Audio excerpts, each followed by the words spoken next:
Hello welcome. இன்னைக்கு எந்த படம் ரிவ்யூ பார்க்க போகிறேன்னா சென்னை சிட்டி கேங்ஸ்டர். வைபவும் அப்போ அவங்க டீமும் ஒரு இடத்துல பணங்கள்லாம் எடுத்துடுறாங்க. அப்புறமா அதே பணம் வந்துட்டு தொலைச்சிடுவாங்க.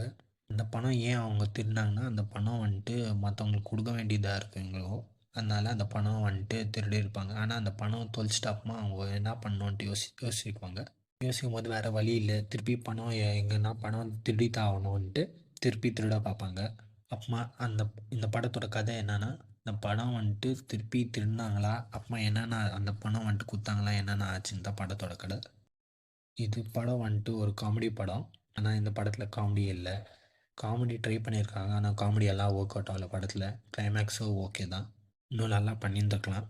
ஸ்டோரி பார்த்தீங்கன்னா ஒன்றுமே இல்லை. ஸ்டோரி புவர் ரைட்டிங்கு, இன்னும் நல்லா ரைட்டிங்லாம் நல்லா பண்ணியிருந்தா இன்னும் நல்லா இருந்திருக்குமோன்னு எனக்கு தோணுச்சு.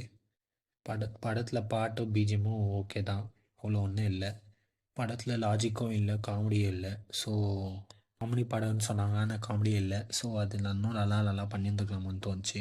வைபவும் அவர் குத்த ரோல் அவர் பண்ணியிருக்கிறாரு. அப்புறமா ஹீரோயின் வந்துட்டு அதுல்யா ரவி, அவங்களும் குத்த ரோல் பண்ணிட்டு போயிருக்காங்க.